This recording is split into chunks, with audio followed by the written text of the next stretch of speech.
Hi, everyone, and welcome to another episode of Tea Time with Tara. I'm your host, Tara, and today we are revisiting a topic that is very near and dear to my heart. It is the topic of ADHD. I decided that because it is ADHD Awareness Month in October, as well as the fact that my podcast turns 1 year old in October, that it would be the perfect time to take a walk down memory lane and see how far I have come with my ADHD journey, as well as to talk about a few other things related to ADHD. So, first and foremost, I think that ADHD is something that comes up very often in my podcast, just kind of by luck. There are so many people that I end up connecting with who have ADHD, and it's just a part of obviously my everyday life. And so I do think that as my podcast has grown and evolved, that this is definitely a topic that I want to delve more deeply into in more detail. So we are going to touch on a few things, and I will kind of unpack that as we go through this episode. My plan is to just kind of rehash all the things that I talked about last year following my diagnosis. Obviously, there is somebody missing from this episode. My AI co-host Alexa will not be joining us. I felt like that was my first episode. I really didn't know what the hell I was doing, and I thought it might be a fun way to have some sort of interaction or banter. And this time, I do want to take this a little bit more seriously. I do feel like my interactions with Alexa were a little cheesy. I don't know about you guys. Maybe you like them, and I appreciate that if you do. But this time, I just kind of have notes to keep me on track, and hopefully, this flows a little bit better. So, we're just going to see how it goes. I did take my Adderall, but I don't know if it's kicked in yet. So, buckle up, guys. In that very first episode of Tea Time with Tara, I spoke candidly about my life with attention deficit disorder, aka ADHD. Now, just a little sidebar here when talking about attention deficit disorder. I was reading an article, doing a little bit of research for this episode, and when the word deficit came up in the context that it came up in, it kind of stung a little. So I am going to talk a little bit about that because I don't feel necessarily like there is a deficit of attention. I think that more than anything, it is just an inability to focus. So, like, a million and one things have my attention, but that's just my experience. So now it's been about a year and a half since I was diagnosed with ADHD, and I delved into my struggles with anxiety, PTSD, and ADHD, and how these conditions have been both a challenge and a learning curve for me. So, from navigating the medications to finding therapy, it was all about coming to terms with the fact that my brain works differently and that that's okay. I touched on how ADHD is often a family affair, affecting not only me, but also my siblings and my son. The focus was really on empowering each of us to seek help, ask for accommodations, and embrace our unique ways of being. On this episode, I really want to highlight first and foremost why ADHD Awareness Month is important. ADHD Awareness Month serves multiple critical purposes, both for those who have ADHD and for the broader public. First is education for the general public.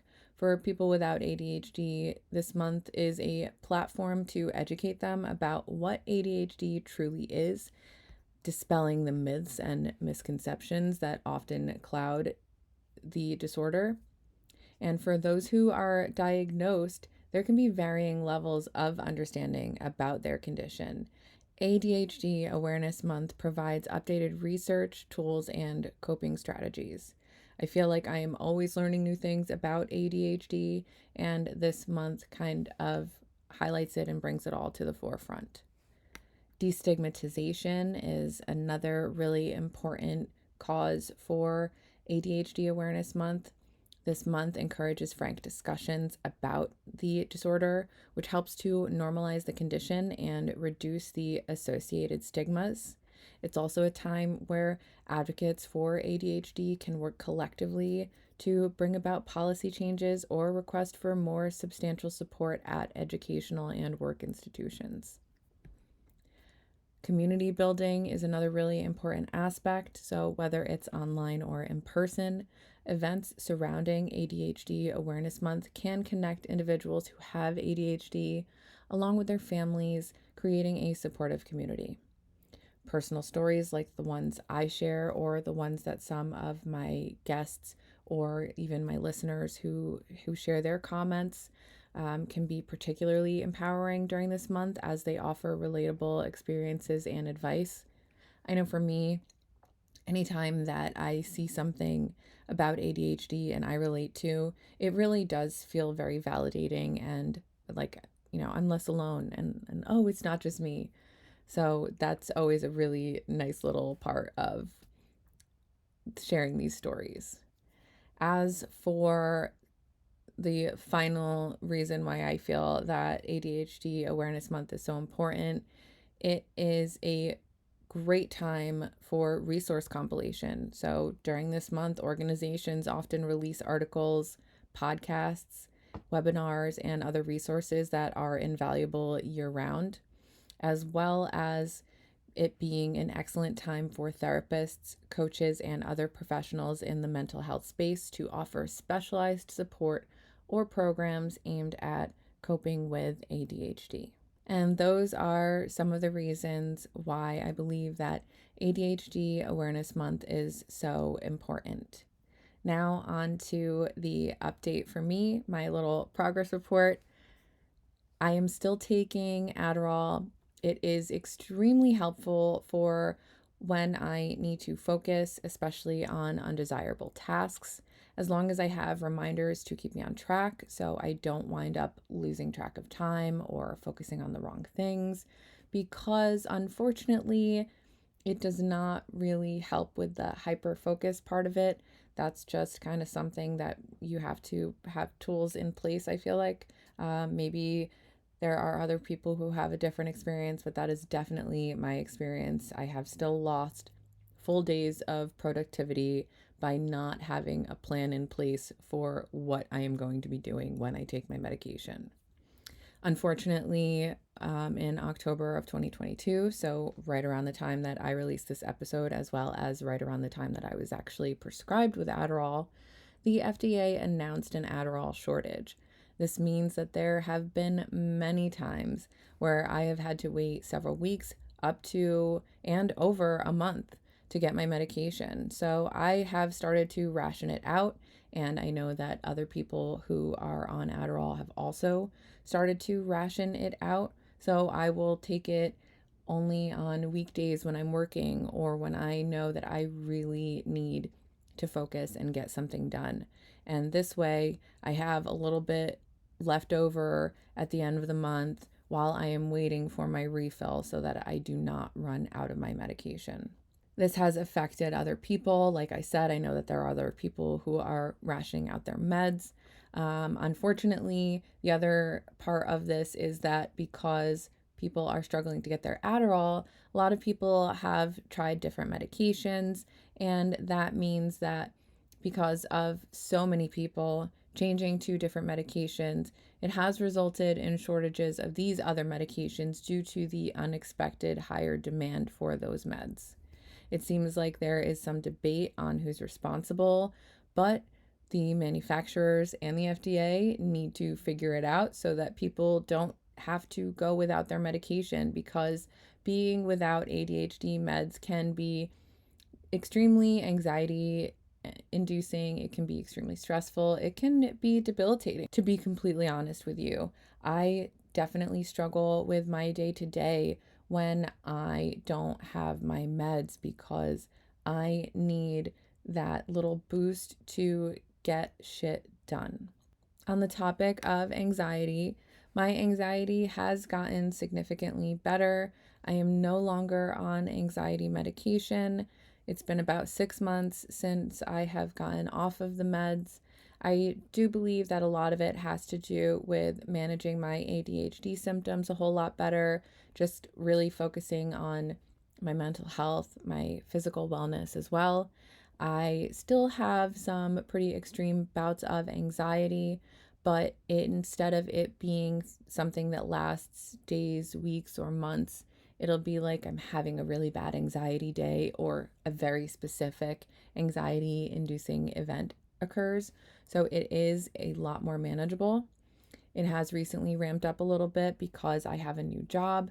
And so I am struggling a little bit with imposter syndrome, which is something that a lot of people with ADHD, but also people without ADHD can struggle with.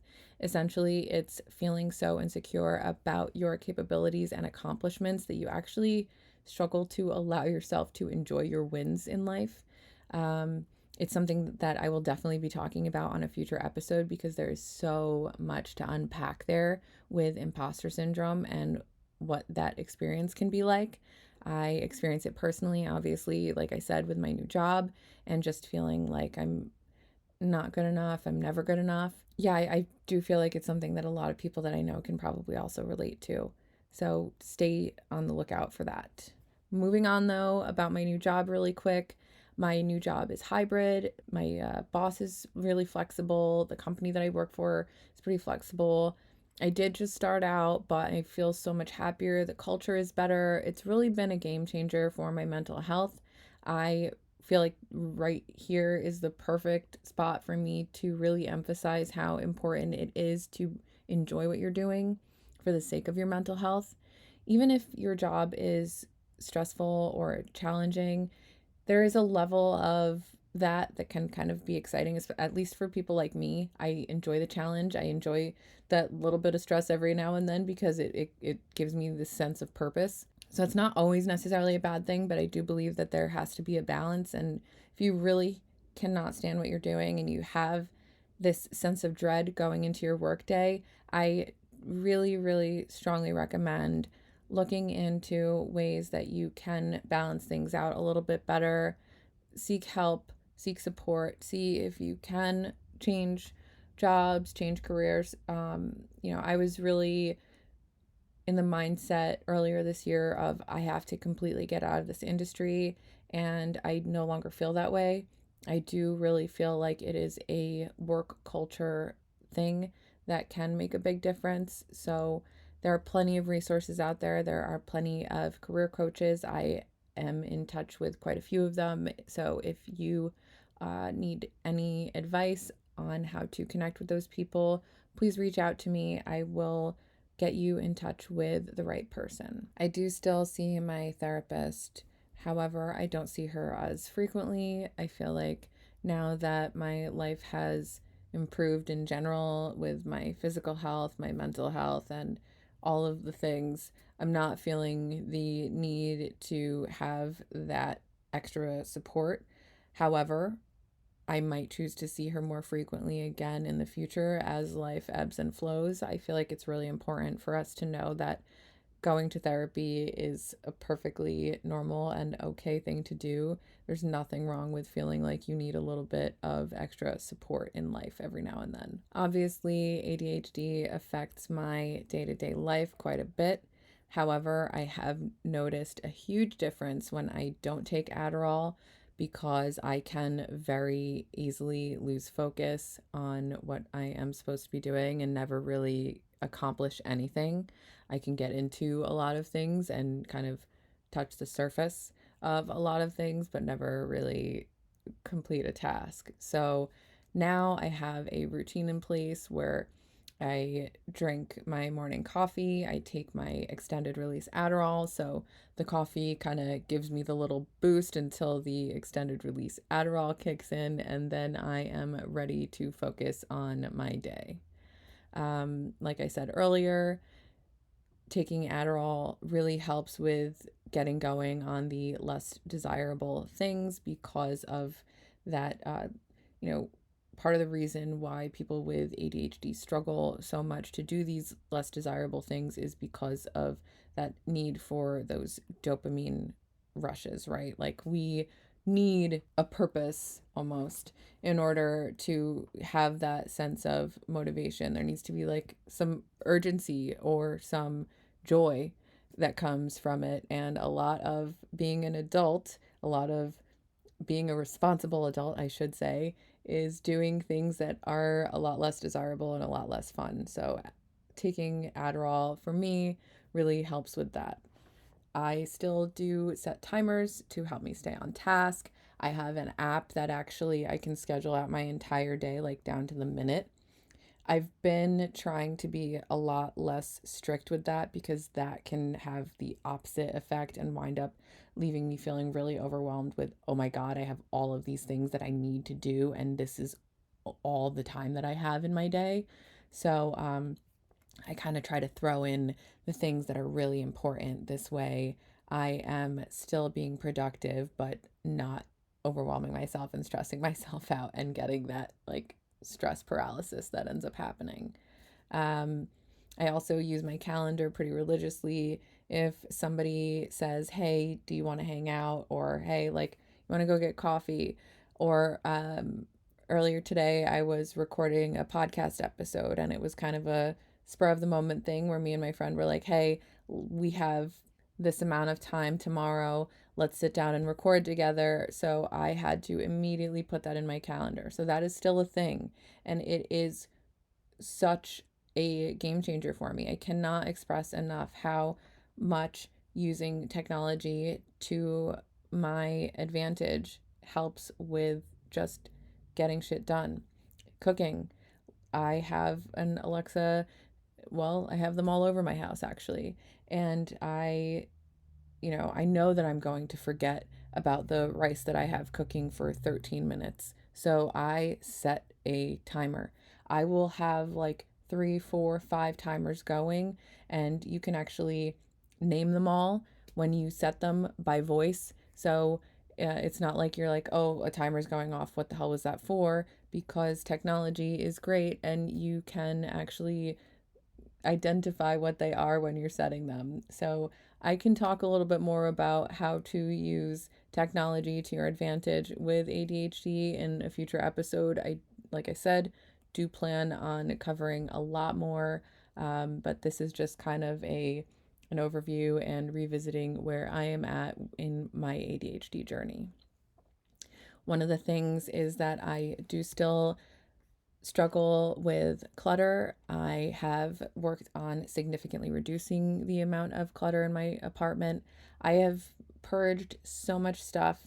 I do not like throwing things away. I donate, I sell, I give them away. Mostly, I just have been donating and giving things away. Facebook is a really great place for that. In my community, there are a couple of Facebook pages that I can just post right online. Hey, I have these items. Please send me a message if you want to pick them up if you're interested. The Facebook Marketplace, of course, is another place where you can easily post stuff for people to locally pick it up. This way, it kind of takes out the stress of, oh, I have to ship it, blah, blah, blah. No, you just make sure that you set your shit right so that it is only for people to pick up locally and you can meet in a public place. That's also a very important tip. Or like I leave shit outside on my steps sometimes and I just don't meet the people. So that's a way that I have started to declutter. I am really working on having systems in places for things and having really organized spaces for things. If I am cramming shit in somewhere, that space is not working, and so I need to redo it. I am trying to get better about, okay, I am going to focus on this one area. I want this one area to be workable and doable and manageable, and then move on to the next space. So things are still very much in flux, but my life has been very much in flux over the last couple of years.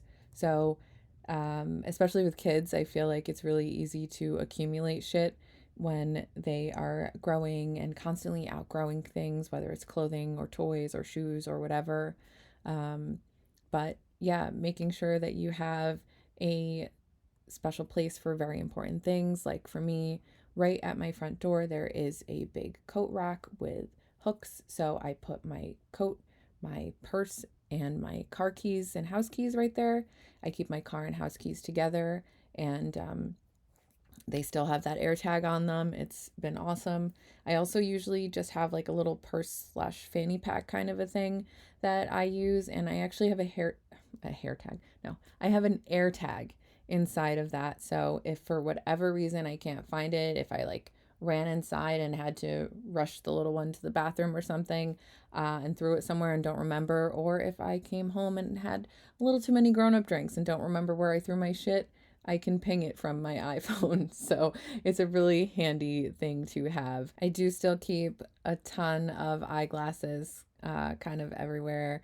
I've been trying to get better about putting them away where they belong, but I had this cute little bench on my dining table that had like a little storage and just kind of had that be where I kept all my eyeglasses because I have a ton of them and that broke. So I have to either fix it or figure out a new space or whatever. But anyway, I don't know why I'm telling you that. That's just my little non important information tangent there. The glasses that I'm wearing right now are my current prescription. So all the other glasses that I have kind of lying around are older prescriptions. They get the job done in case of kind of an emergency.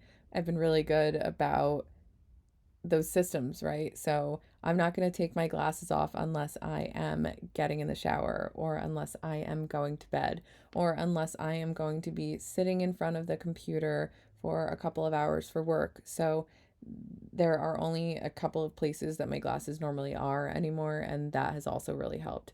Not just kind of taking stuff off and throwing it all over the place. I can't express enough, I cannot emphasize enough how much having systems in place and having places for things is for people with ADHD. Another thing that I do just really want to mention quickly is I know that I talked a lot about how much I hate folding laundry. That has not changed. My house, I think that that is probably the biggest issue in my house because if I was not constantly trying to do the laundry and fold the laundry, I would probably be able to manage everything else a whole lot better. I still really struggle with that, and that's a deficit that I know that I have.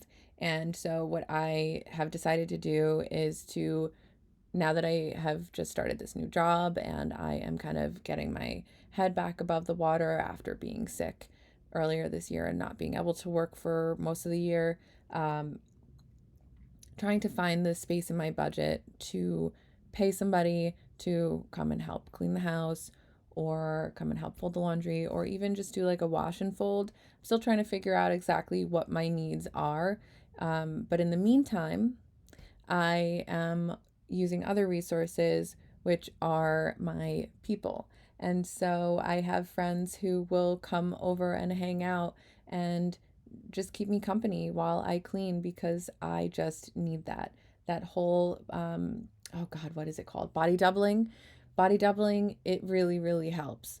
It's not about, hey, I need you to come and help me clean. It's really just about, hey, can you keep me company while I clean? Because for whatever reason, having a person there helps to keep me on task. Like this past weekend, I was really sick after a really, really bad psoriatic arthritis flare up. And, well, during, I guess, this flare up. And so my boyfriend came over and he spent a couple of hours. He kept me company, but he also actually cleaned because he's wonderful. He totally didn't need to do that, but he cleaned up my whole kitchen, cleared off all the surfaces, and helped me feel a whole lot better about being in my space. And one really big thing about that is the people who care about you and who you should have in your life are the people who are not going to judge you because of what you are struggling with. They are not going to make you feel bad about the clutter or the mess or the overwhelm. I have had people, not just in my life personally, but I know other people who have struggled with the same kind of issues that I struggle with and had people make them feel really bad and like shame them or just say unkind things about it. And I realize now, especially now that I have people in my life who are so friggin' supportive, how big it is to have people in your life who are going to be supportive of you and are not going to shame you or judge you or make you feel bad because of what you're struggling with. They are going to encourage you and empower you and not make you feel any less than. So keep that in mind.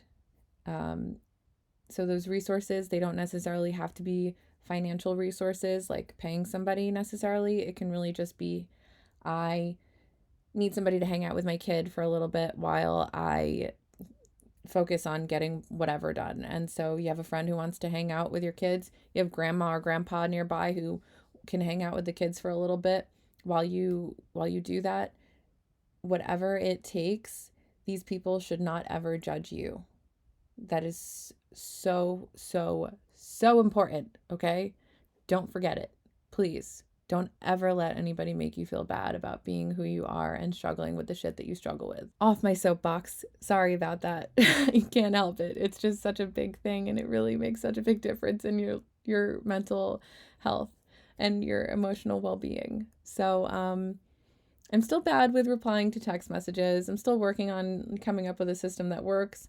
Mainly, I'm just trying to mark things as unread and go back to them later. Like, I know that we're all kind of in the habit of, oh, I have a text message, oh, I have to look at it. But like, sometimes if it's not important and you are in the middle of something, it's okay to either text and say, hey, I'll get back to you, or hey, can you call me later about this, or whatever works for you. Or even if it's just setting a reminder to get back to that person or marking it as unread so you know that you have to get back to it later, kind of whatever works for you, that's the approach that you should take. And it's probably going to take a little bit of experimenting. I feel like all of this is just about understanding the things that you struggle with and finding what works best for you. The one thing that I really want to go back to a little bit is just about opening up about ADHD and accepting that you are different and that's okay, and kind of coming to terms with that. That's been something that over the last year I've really worked on, and it has been life changing. I am working on an episode where I talk about the power of self acceptance. And so I will also be delving deeper into that at a later time. I know I keep like dropping these teasers. I have had so much on my plate, things that I have ideas for, and just stuff that I want to share with you guys. And now that I am kind of getting into my routine with my new job, I have a lot more time to work with. And so I am going to be hopefully picking up more on getting episodes out to you guys a little more regularly. Back to it, focusing on accepting that you have ADHD and being open about it. I have learned, fuck what everybody else thinks. Like, for real, if you're not using it as an excuse and you are just being candid and open about it, then if people are going to judge you, they're going to judge you. They suck. Those people don't really matter. Like, honestly, even in the workplace, like, hey, I have ADHD and I really struggle with this. I'm going to need a little bit of extra support with XYZ. You're a human being. Everybody has their shit. You might find out that like your boss has ADHD. You might find out that your boss's sibling or kid has ADHD. It opens up these opportunities to connect with people too. So it is not a bad thing to be open about ADHD. It just helps people to understand that you are different and work with you and at least kind of understand you. With ADHD, the one thing that I know that I talked about a little bit before was interrupting conversations. And so that's something that I still do struggle with. And I'd like to think that I've gotten better at it. I know that I've definitely become a lot more tactful about it, or at least I hope so. I am much more polite when I catch myself doing it and say, hey, I'm so sorry to interrupt. Impulsive spending is still a challenge. That's something that I have also gotten better with, but it is still something that I constantly have to work on being even better with. So I do that more so by, like, let's say you enroll in a free trial on your phone with iPhone, because that's what I use. I don't know about like Android phones or whatever, but you can actually, when you do like a free trial of something, just go right in and cancel your free trial right then and there, and you'll still have whatever that free trial is, you'll still have that for however long, and it's just not going to automatically renew. So I have kind of gotten into the habit of regularly checking my subscriptions, not at any particular interval. And I guess I could even be better by setting a reminder to check those subscriptions like monthly. But that's definitely saved me a good amount of money, because there are so many times in the past where I have said, oh, I want to try out this app, and then I don't really use it and kind of forget about it, and I just keep paying for it. Another helpful thing that I have done is to just, when I get emails for my Amazon subscribe and save, I actually will go in right then and there and just kind of double check and make sure that I don't need that stuff. And that's one of those things where, or whether or not I need that stuff, rather. So, like, it's an email reminder, and that's really easy to just leave as unread if I know that right now I don't have the time for it. So I will leave the email unread, and then, okay, at the end of every day, I know, because I don't know if it's obsessive compulsive or what, because I don't know enough about that to really say, but I will say that it is definitely kind of like an anxiety thing or an obsessive thing where I have to have my notifications read, my inbox has to be empty, all that kind of stuff. So it does force me to get tasks done by leaving them unread, because if I'm like, oh, can't do that, don't have time for that, that little notification reminder is going to make me crazy, and I'm going to have to get it done, and it's going to force me to do it. Other ways are obviously just setting yourself reminders to follow up on it later, but I've got my way, you might have your way. The point is that back to it, you got to figure out what works best for you and just keep at it. The other thing is, like, it's nice to think about, yeah, I can get that right away. I can order this and it'll be here tomorrow. Or now Amazon can do same day delivery, or like overnight for within a couple of hours, right? But unless it's really urgent, I am finding myself saying, no, you know what? I don't need that. And saving it for later. And every now and then I'll go through my saved for later, and most of the times I delete the stuff.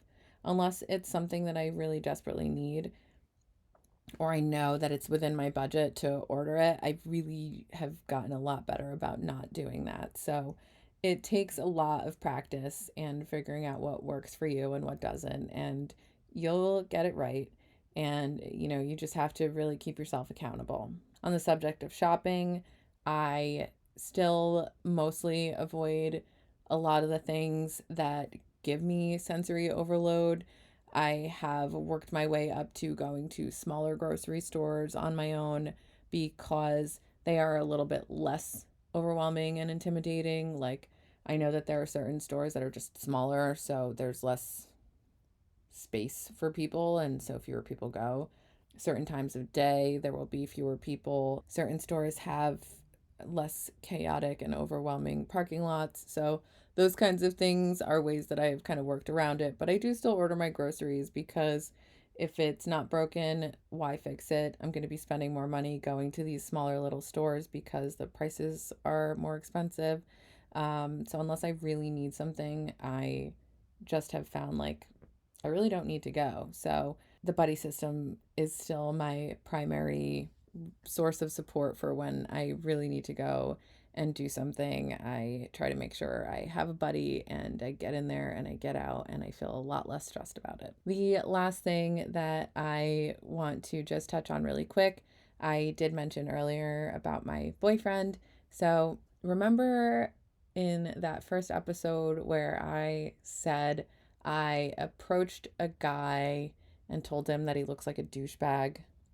Well, it did actually work out because he is my boyfriend now for almost a year.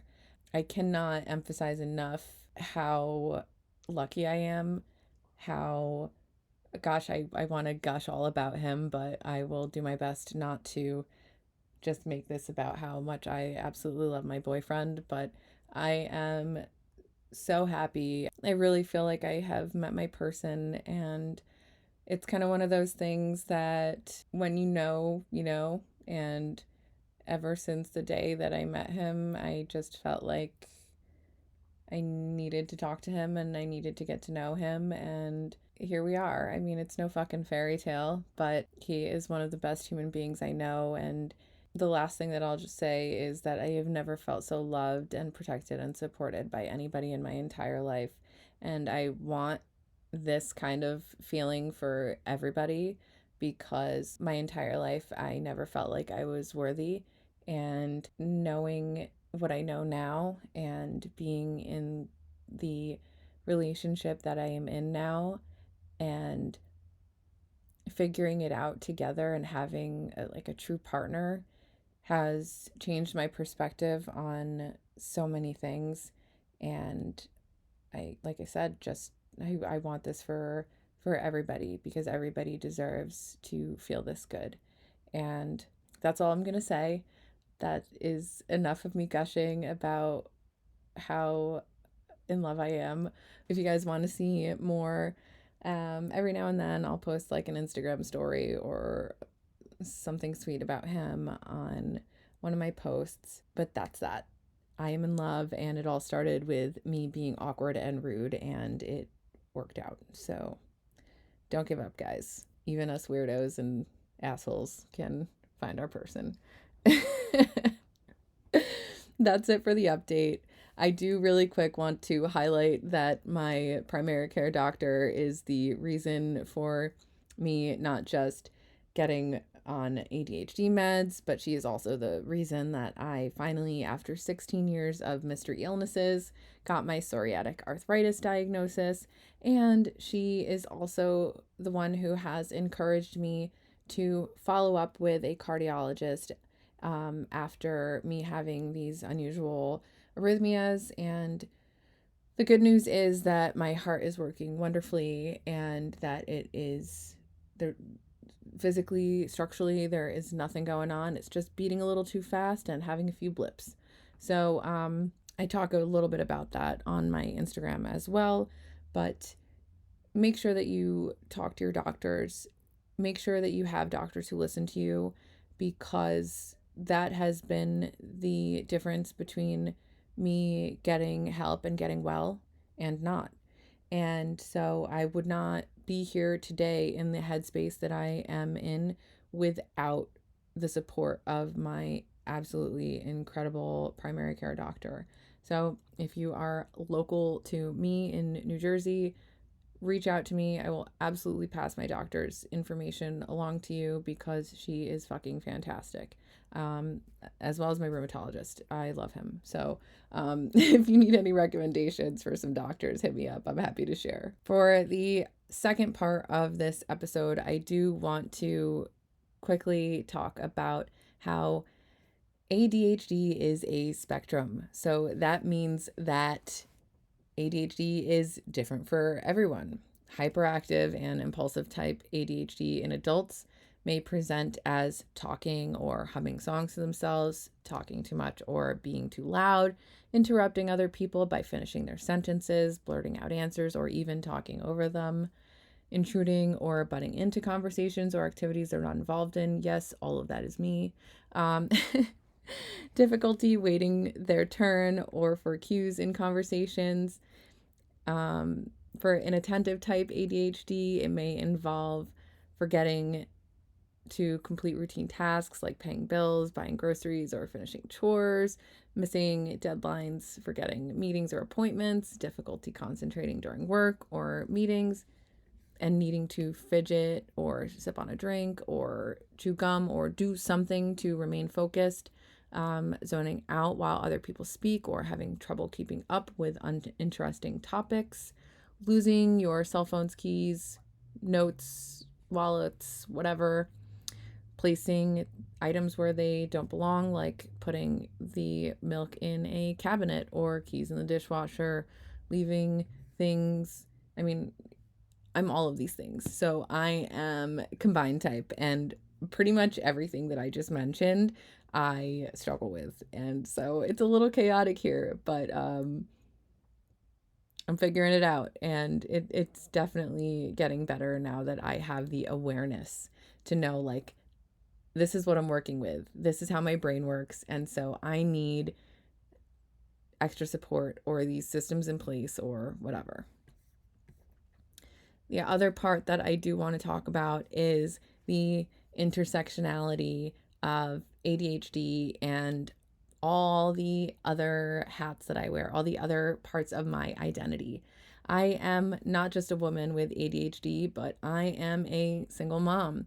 So I, once again, have to remember that ADHD has its struggles, but it can also bring some unique strengths, such as creativity and enthusiasm. So, I want to talk a little bit about the ways that ADHD affects me as a single parent. So, time management is something that I struggle with. For me, I do find it hard to stick with schedules, so it does make everyday tasks like getting the kids ready for school or managing household chores a lot more stressful. I do that I manage it better by having an actual schedule for myself. I am talking like wake up and have coffee, walk the dog, eat breakfast, get lunches ready. Like, in my morning, I have to have that checklist of stuff to do because it is very easy for me to lose track of what I need to do and to get off of task.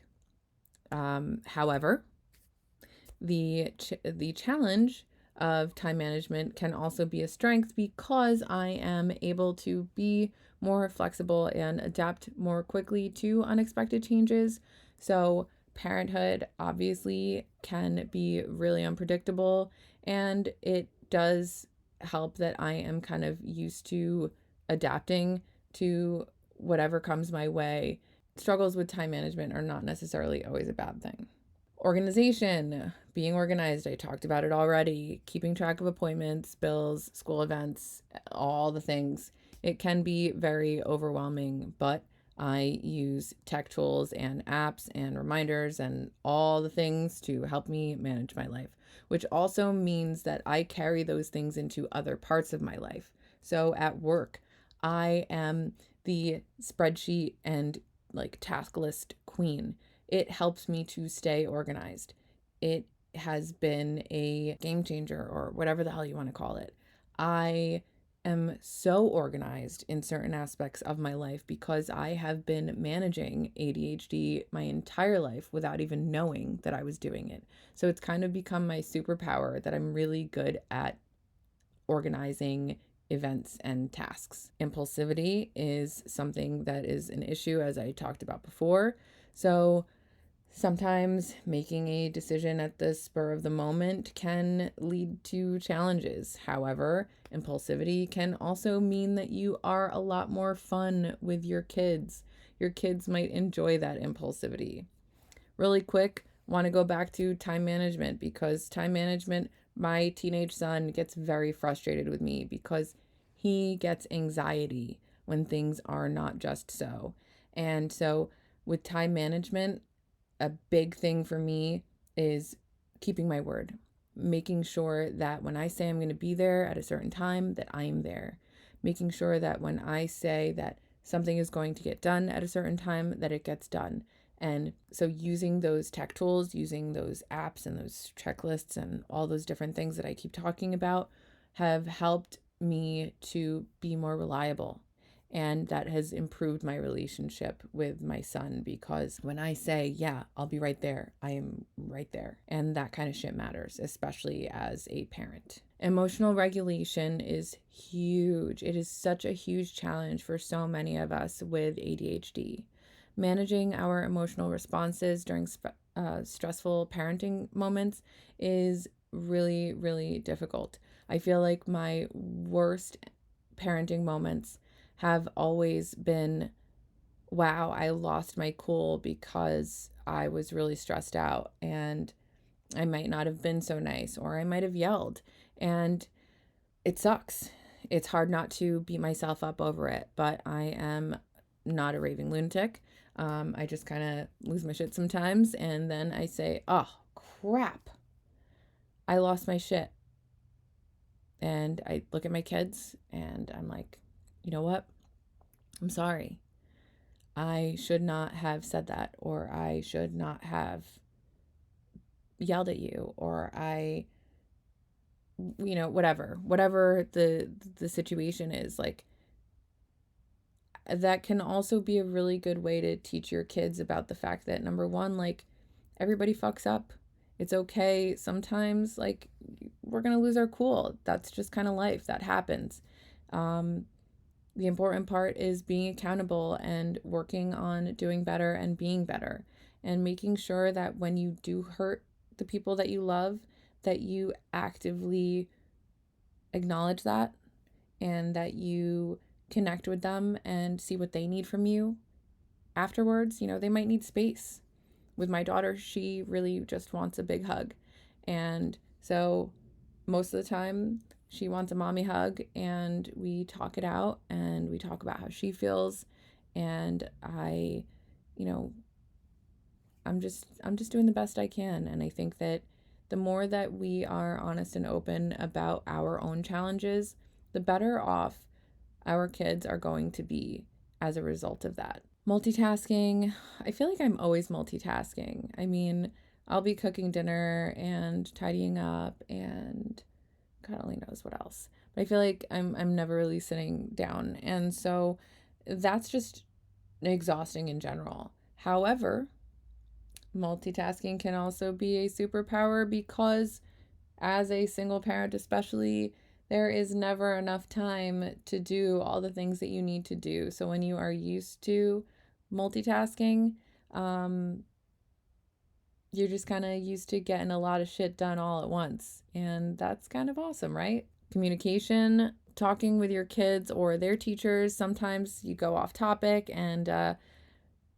go off on tangents. Sometimes overshare a little bit too much. I was talking with another ADHD mom actually about this a little bit, and just kind of laughing at how we put ourselves into awkward situations sometimes. But a lot of times people really appreciate the perspective and how we are really passionate about things, or um, we look at the world differently, we see the world differently, we process the world differently.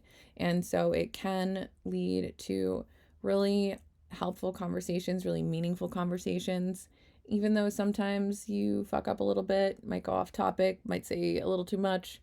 Don't beat yourself up over it. It happens. That's just kind of who we are. And I think, I'd like to think anyway, that most people find it a little bit endearing and charming that we are the way that we are, and that we are this little quirky group of people who might not always say the right thing, but do everything with kindness. At least that's how I try to navigate the world. ADHD often comes with periods of hyperactivity followed by crashes. So just being consistent with parenting, it makes it really hard. I try to balance it out by knowing, okay, like, I have high energy at this time of day and I am going to crash at this time of day. And so I try to plan my day around that. This way, I am my best self for my daughter and my son whenever they need me. Sometimes you got to kind of go with the flow and you figure it out. But for the most part, kind of knowing when when you hit your peaks and valleys of the day, that can really help with managing your time properly and making sure that you are giving your best to your kids and being the most productive or doing the most fun things when you know that you are going to have the energy to do it. Finally, my last little segment of this episode is the Q&A. I posted a few times on Instagram about getting some questions, getting some insights from people who have ADHD, just to talk about other people's experiences, because I, of course, can only speak on my own experiences. So I thought it would be interesting to share other people's experiences and maybe answer some questions. So I've got a few that I would like to get into. First up is a message that I got on Instagram from the lovely Becky, who I actually met randomly because she complimented me on my skin. I think that it was one of those things where I was talking to somebody and she, with her ADHD self, kind of blurted out, "Oh my God, your skin looks so amazing." So she like interjected the conversation, which I was like, "Oh my God, I love you," first of all, because it's such a huge deal for me, with someone who struggled with teen acne and was made fun of a lot because of my bad skin, for somebody to compliment me on my skin. So we wound up actually talking about skincare routines, and then we ran into each other again and talked about my podcast. And so now we have been pals ever since, and we send each other relatable shit on Instagram, and every time we run into each other, it's always a good time. Anyway, on that little tangent, she says, physically, always getting bruises and bumping into things or flailing my hands because I gesture too much and then I knock stuff over and break things. First of all, girl, yes, the bruises everywhere. Because I feel like for me, I am constantly like walking to like my body is ahead of where my brain is or something.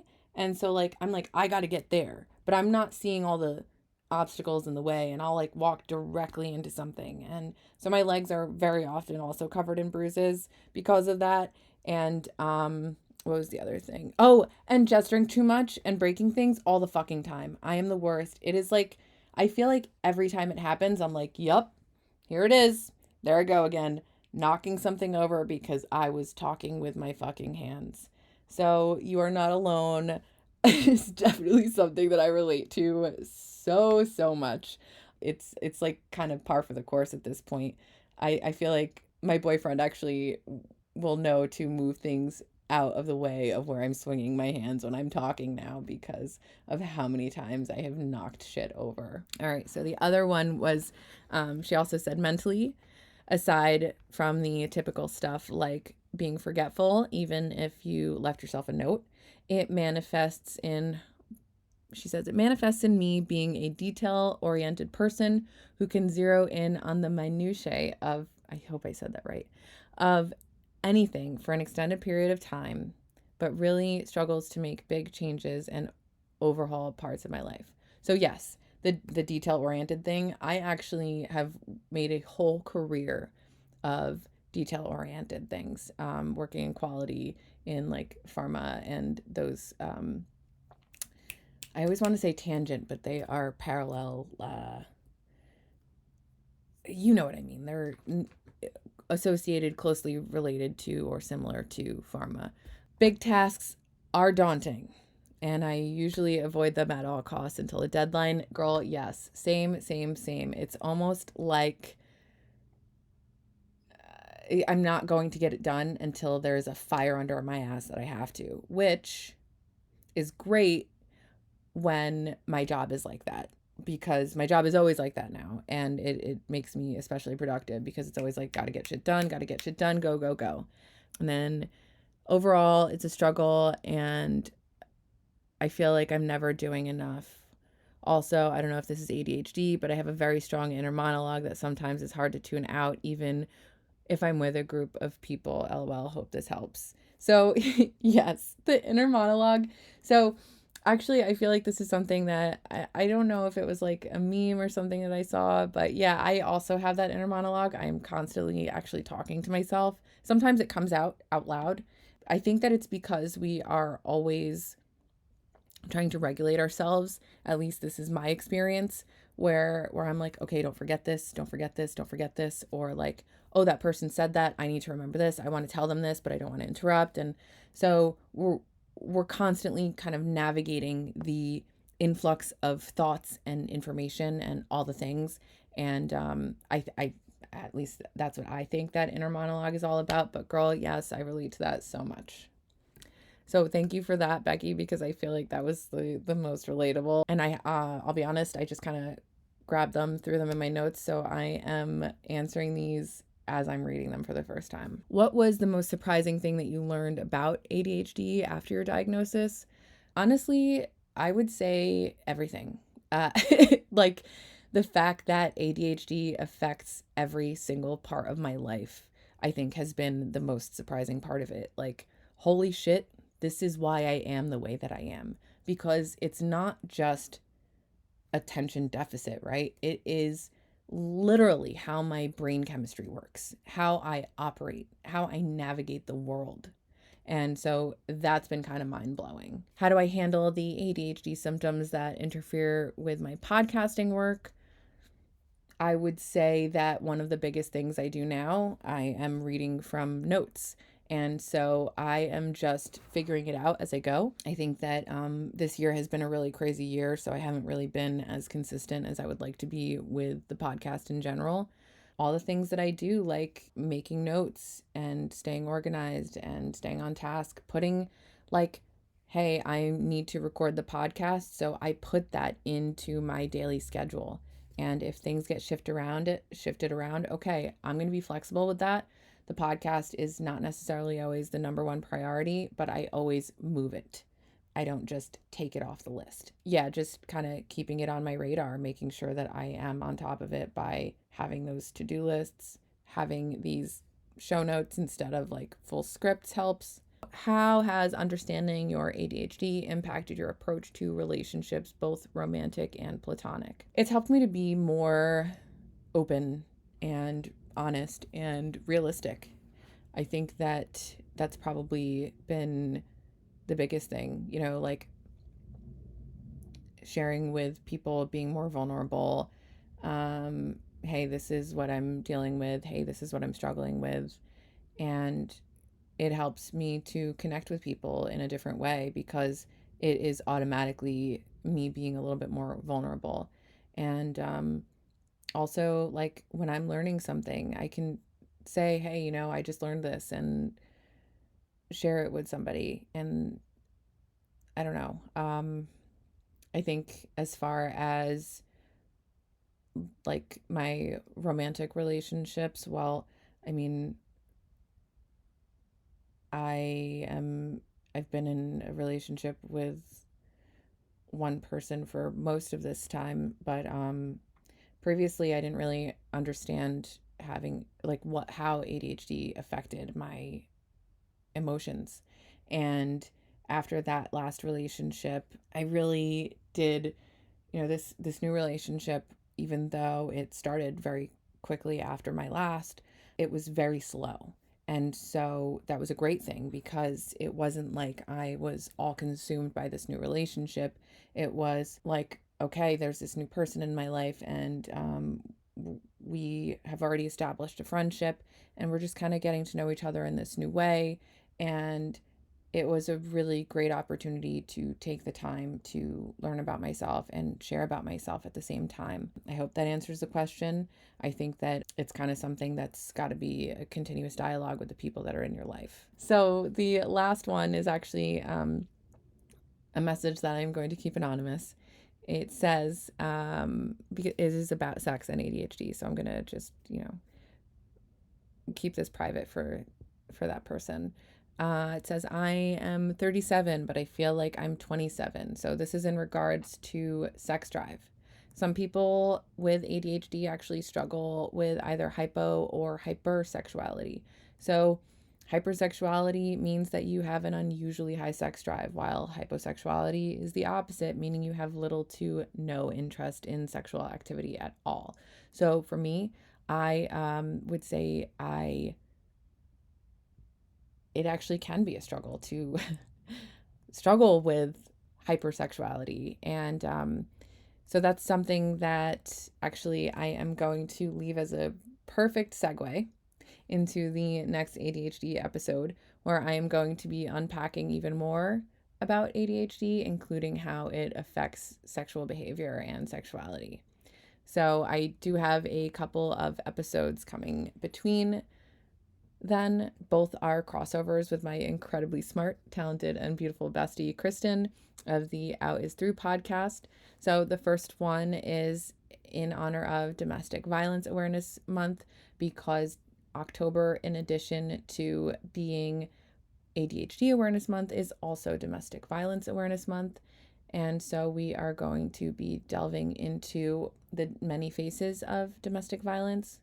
That's actually the episode that I was recording earlier today, and we are actually going to be picking up recording after this. So my day is jam-packed with podcast recording today. The second episode that we're going to be doing together is a Halloween special, and that is about the psychology behind serial killers that we are dropping on Halloween. So be on the lookout for that. In summary, I just want to say, don't be too hard on yourself. ADHD is something that we are all, I think, learning more and more about as time goes by.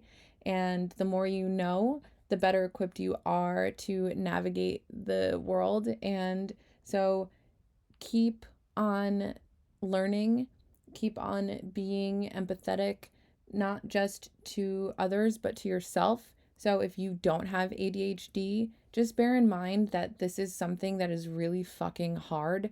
Our brains are constantly like, it's almost like we're fighting with ourselves. Like I said earlier about that like inner dialogue, where the best way that I can describe it, and this is something that I was just talking about with another ADHD mom.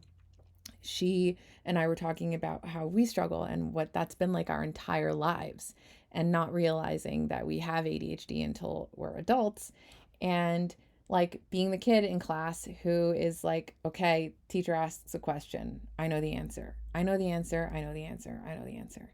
I know the answer. I'm going to raise my hand. Raising my hand. Raising my hand. Teacher's going to call on me. I know the answer. I know the answer. Raising my hand. I know the answer. Teacher calls on somebody else. Okay, I still know the answer. I still know the answer. I still know the answer. Then the teacher calls on you.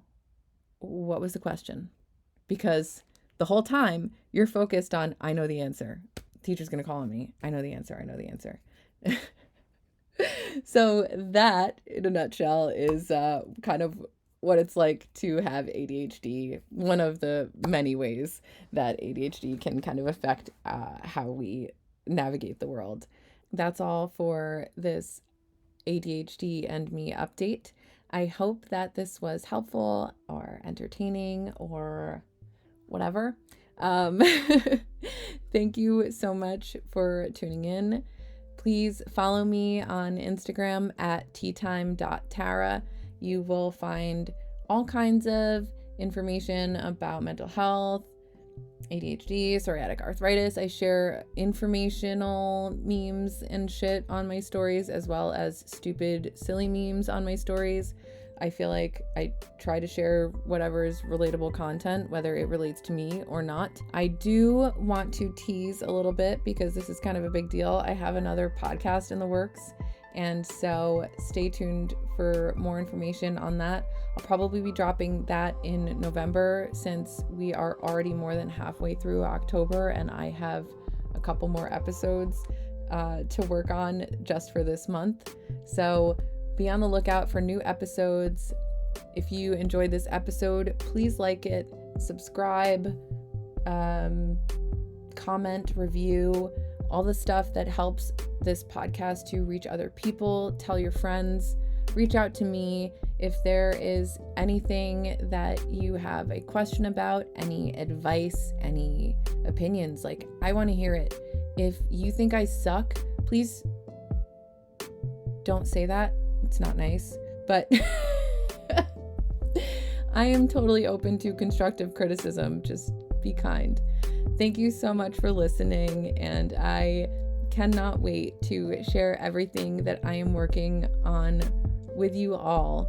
Keep changing the world one conversation at a time, and I will see you next time.